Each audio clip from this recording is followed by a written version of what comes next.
Hey, Ev, welcome to Coworking Out Loud. I'm so glad to have you here. Thanks for having me, Kat.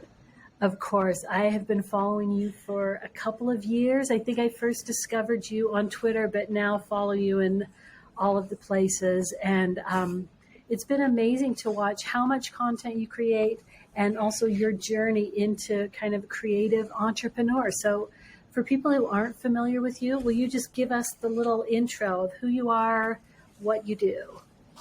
Yeah, so I am a creative entrepreneur, creator online, and I've been doing that for about 2 years. And I predominantly as I've created content and kind of gone on my own journey, now kind of help other creators learn how to kind of build knowledge, share knowledge, and then monetize that knowledge online. So yeah, it's been a really fun journey. And so Co-working Out Loud is an exploration, the deeper side of co-working content and community. And I just want to go like right into the content piece with you. The thing I love about what you do is you bring so much of yourself to it. This is the first time we've chatted face to face, but I feel like I completely have a great sense of who you are, what you like, how you create. And I'd love to just hear more about your journey, because maybe that hasn't always been the case, or how you kind of learned to embrace content in this way. Yeah, I don't think it has always been this way. My full journey of wanting to kind of be a creator online started like almost 10 years ago. I quit my job and I wanted to start freelancing, and so I just thought like, oh, you've got to be professional, you've got to start a business, you got to kind of put the suit on and like act all professional. And I think like it didn't really suit me, and I actually. Well, I burnt out after a couple of years, and then I kind of like had a few fits and starts of different projects, podcasts, blogs, all of that kind of thing, but nothing kind of really stuck for me. And I think it wasn't until I hit we hit COVID here in Australia and we went into lockdown, and I kind of had some more free time on my hands, and I started to just explore things that I like to do. And I think like, it's funny because I just turned 40 last year, and I think that the older I get, the more I embrace who I am and the more I don't care about anyone else. Like I don't care about the rules. I'm like, this is who I am. I've lived long enough now. I can embrace that. And I think that's really cool. I mean, I talk to younger creators, and I don't think, they don't have that life experience yet. And so they still feel like, I've got to play by the rules. I've got to do all of this. And I think it was just like a, right place, right time moment where you're like, okay, I'm ready to kind of embrace who I am. And when it works, you just kind of keep following it. So it seemed to work for me, kind of just, being open. And I took I kind of probably took it maybe too literally, but Austin Kleon's book, kind of Show Your Work, where it's like, just show people what you're doing. And so I kind of embraced that mentality, and kind of brought me to where I am today. Amen to that. I mean, you get to a point after you've been through some things that you're like, I'm either going to step forward as myself, or else I'm going to pretend to be someone I'm not. And that just gets less and less, not even appealing, but doable. You just get to the point where you're like, I'm not going to do that. So let's talk about the working in public bit, because that's such a big part of who you are. As you discover a new tool, you write about it. As you explore something, you kind of give us the thing. So how do you think about the working in public bit? Because that's a whole nother level of vulnerability, because maybe you stick with it, maybe you don't, maybe it's right. Yeah. I think so. And I think I kind of see, I feel like I kind of do everything in public. It's like just learn in public. And this came out of a really, probably a strange kind of way, but a few years ago, I started to do these 30-day experiments. And I would kind of, I kind of had I've always kind of had a word of the year, like to theme my year. And then I would choose experiments to try and like explore things. And so what I would do is I'd actually use social media as a way to keep myself accountable during those 30 days. And I think it kind of evolved from there. So a few years ago, I actually did 360 days of swimming in the ocean. And every day I kind of documented it on Instagram. And so I think I got into this habit of like, it's kind of an accountability thing for me of like, I'm learning something new, I'm going to document it. And so it's kind of become a natural kind of habit now, kind of an instinct. But I think I wrote this funny Medium article where I said, like oversharers are the best kind of like creators on the internet. We just naturally overshare everything. And we're like, hey guys, I'm doing this. And you have to kind of embrace that and be like, that's who I am. I'm going to tell you everything. And so, yeah, I think, I don't know, that's kind of how it comes about. Oh, I just love that. I was telling a friend just an hour ago that I have vulnerability hangovers all the time because I share something in my email and then I'm like, oh God, was that too much? But yes. the flip side is when I kind of step over that thing, share something personal, having a hard time, whatever. And this is in the context of teaching co-working space operators about their content. Those yes. are almost 100% of the time the emails that I get a bunch of responses back. That people are like, yep. Thank you so much. And I also get unsubscribes where it's too much. For some people, yeah. They're like, this is not the thing. But that's when I get the most human outreach. And that's been the case with podcasts, with blog posts, with emails, that it gives us something to resonate with in the same way that I feel like I know you really well. Like we jumped on the call, yep. We're like, hey, exactly right. Like old friends, because I feel like there's some sense of connection. I think so, and it happens all the time. Every time I connect with another creator who I only know from online, most often I haven't even jumped into DMs with people. I'm just jumping onto Zoom calls, and there's such a resonance.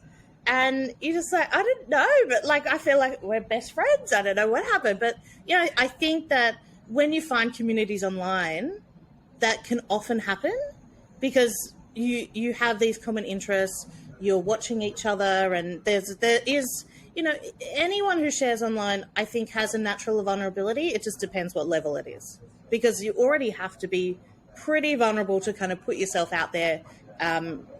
Some people share more than others. Yes, that is true. So the people who I work with, they are running co-working spaces. They're making the coffee. They have to do the newsletter. They also have to give tours. And, someone shows up at the door with questions, deal with the mail. Like it's a full on thing. So yeah. In terms of content creation and accountability, how would you advise people where like you and I are creators? We're just always thinking about creating. We're putting it out. We're yes. all day, every day. Other people who I feel like I'm sometimes dragging them to create more content because of limited bandwidth. It's not their happy place. How would you advise those people who, I was going to say, I feel very strongly that content creation is the future. Personal branding is the yes. future, that if you're not creating, you're going to get left behind. So that's why yep. I'm so interested in them creating great content. So how would you advise them with the limited time and bandwidth? Yeah, I think I kind of come from two different places. I think I love the idea, especially if you're doing something, then everything is content, right? If you're picking up the mail, or if you're showing someone around, or if someone new's come into the co-working space, like all of that, like most people don't have that much activity. Like all I do every day is sit at my computer. So that's the only thing I can share, right? But if you're out there and doing things, that's interesting, right? And so lots of people come to me and they say, do you think that's interesting enough to share? And so I just always say to people, just don't judge it. Just put it out there. You never know what will resonate. And so I kind of like to get to the end of the day and think, okay, well, what happened today that might be interesting that I could share about? And so you might, it might be you onboarded somebody new into the space, and it was an interesting conversation, or you could talk, so I'm always trying to look for those little gems that happen through the day that I think, I could share about that. And that's kind of like, I think Austin Kleon talks about it as working with the garage door up. So it's like you're kind of, like you're just welcoming people into what you do. So it's kind of that side. And then I come from the other side of like, everyone has knowledge locked up inside them. And so it's trying to discover what is that knowledge, that unique knowledge that you have, because everyone has it, because everyone comes from a unique experience and a unique background, and everyone's doing something a little different. And so it's trying to uncover what is it that is your unique knowledge, and then what's kind of the unique way that you can share that. And I think there's so many different ways that we can share content these days. And so I kind of talk about the big three, which is like, you're either going to be a writer, you're either going to like to talk like this, like podcast or video, or you're maybe like an illustrator, you like to draw things, or kind of, kind of do that kind of thing. And so I think it's like finding, well, what is the thing you actually like to do? Because if you don't like to write, I'm just not going to be able to get you to do that consistently. Right. But so if it's easy enough for you to get to the end of the day and kind of switch on your Instagram stories and say, hey, today I, showed somebody new through the space, and we were talking about, why co-working is so important for community, da-da-da-da-da-da. 1 minute, done, you put it up. So it's like, it's trying to kind of work, I kind of call it a zone of genius. It's like, you're finding what your unique knowledge is, what you like to talk about, what you like to do, and then pairing that with kind of how you like to kind of create. Does that make sense? Absolutely, 100%. And I feel like one of your superpowers is generating ideas for content. And I know that that's not by design. I know that that's a habit and a muscle you've built up. And I would love to just nerd out on how you capture ideas. And what I know about you, tell me if this is right, is that as you're consuming content, you're capturing your own thoughts and ideas that you then use as seeds for larger content or different content. So talk me through how you do that, because I could definitely be better at that. And space operators definitely like the idea capture, because it's horrible to sit down at a blank page or a phone where I'm supposed to create a reel and I'm like, what should I talk about? So how do you exactly? Yeah. Yep. Yeah. So I think it does.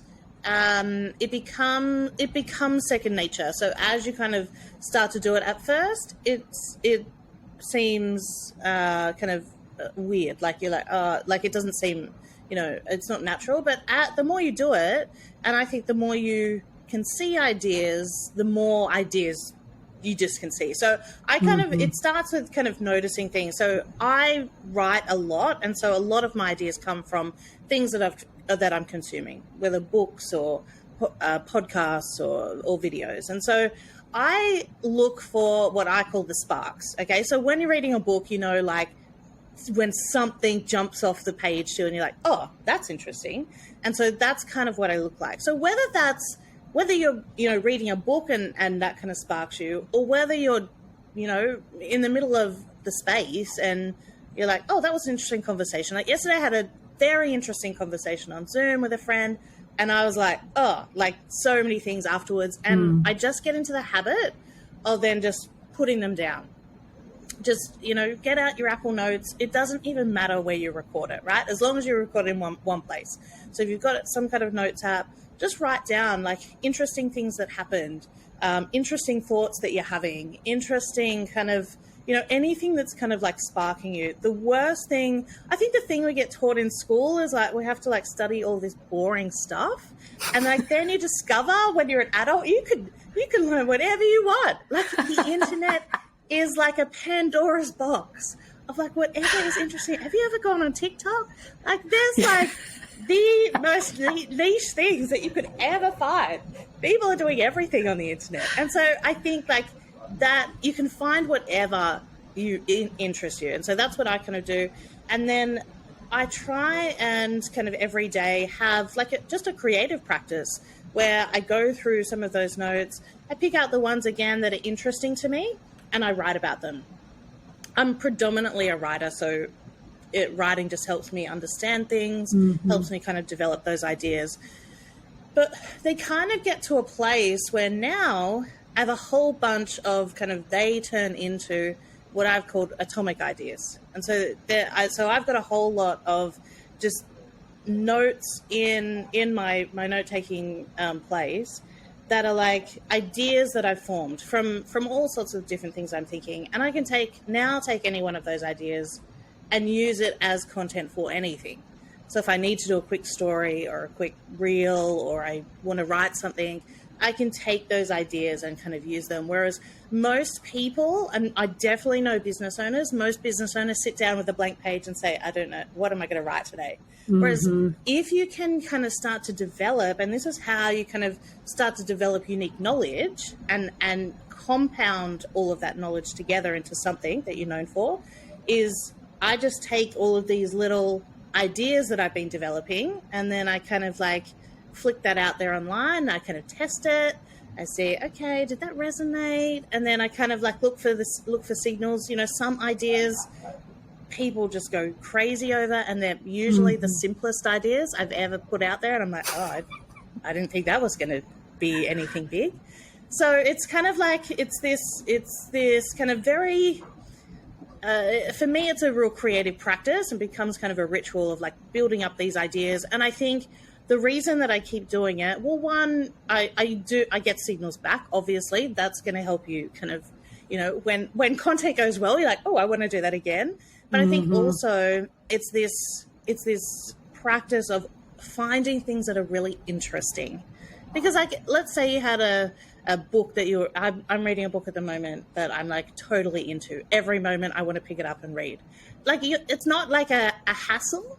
And so I think it's like finding those things that are just super interesting that you want to do, that you can get to the end of the day and say, yeah, I'm going to, you know, create something about that. So anyway, that's kind of the process.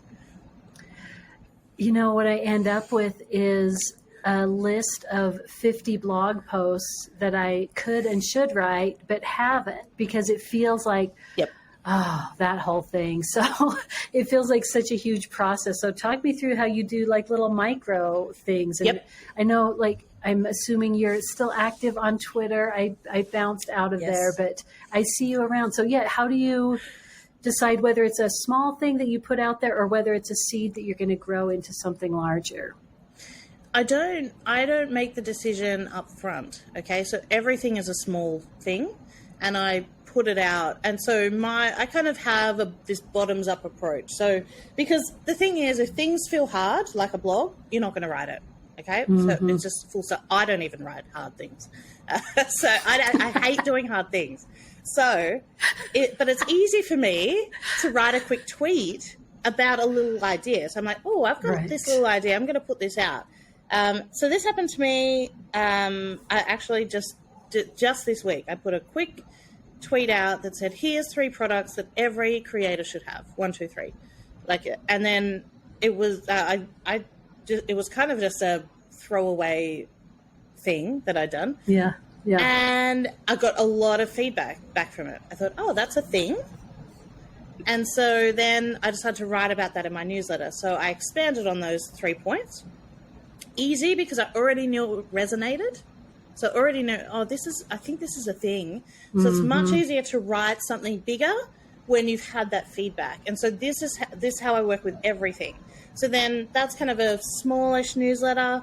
Then that could easily turn into a little bit of a bigger guide or ebook or something like that. It could easily turn into a course, which is even bigger. And so that's how I work. I put everything out as a small little either tweet or, you know, a post, something like that, get the feedback back from it. If something resonates, then I'll go ahead and I'll kind of expand it into something bigger and then expand it into something bigger. And I found that is just the easiest way for me to work. I love that concept. And let's circle back to something that you said earlier, that I forget how you phrased it, but that moment where you go to put yourself out there online. And it takes a lot of courage. It seems so simple because it's just like, hey, I'm doing a thing with Ev, and that's a piece of content. But in the doing that, it's like, how do I look? What's everyone going to think? Like, there's a whole mountain of stuff behind that. So let's just talk about that for a second, of like just the act of putting your ideas out there. Like, there's the whole visual thing, but just like sharing an idea with the world, it takes courage. It does take courage. And I often think this kind of the act of being a creator, creating things, putting stuff out, you think it's kind of just like let's say like a job to do, right? But actually there's so much inner work that happens to actually get to that place. And I have found I've done so much more inner work in the last few years than outer work, like to get to that outer work. And it's really interesting. And I think, like often we feel like the online space is like everyone is looking at me. It's like being on this, big stage. But the fact is that when you first start, only a very small amount of people are looking. And so I kind of comforted myself, and I still do, in that most people are interested in their self and not in you, right? So if you make a mistake, that's like on social media, that's gone in a day. Like, no one's remembering that tomorrow. And so I think, like, if you can just kind of get over that first hurdle of like, okay, if I put myself out there and it's wrong or it's a mistake, people aren't going to remember that tomorrow or next week. Like, think about all the posts that you saw last week. Do you remember one of them? I certainly don't. And so I think most people are just thinking about themselves when they're online and not necessarily you.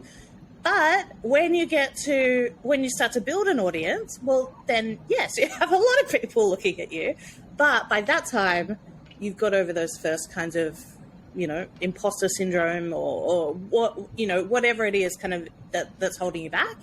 But every level requires a different level of putting yourself out there and vulnerability and all of that. So it's a very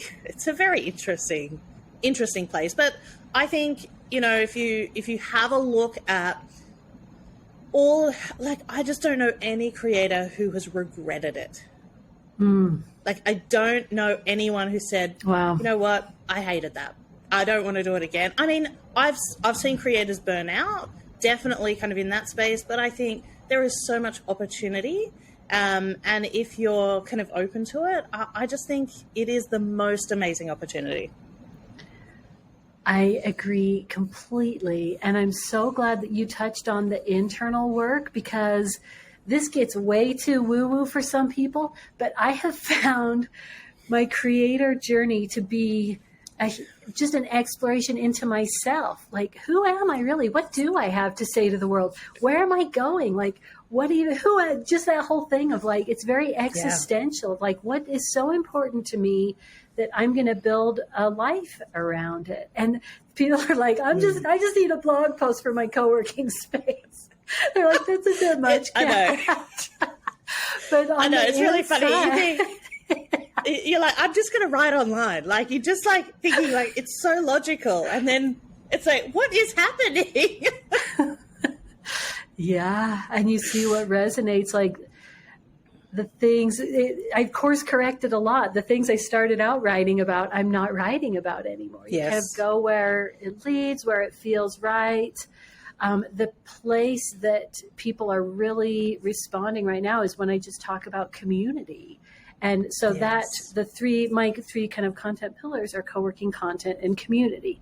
But the community piece is where I really get this like heartfelt engagement. And if I share like some thought about content, it's like, people are like, okay, a few little things.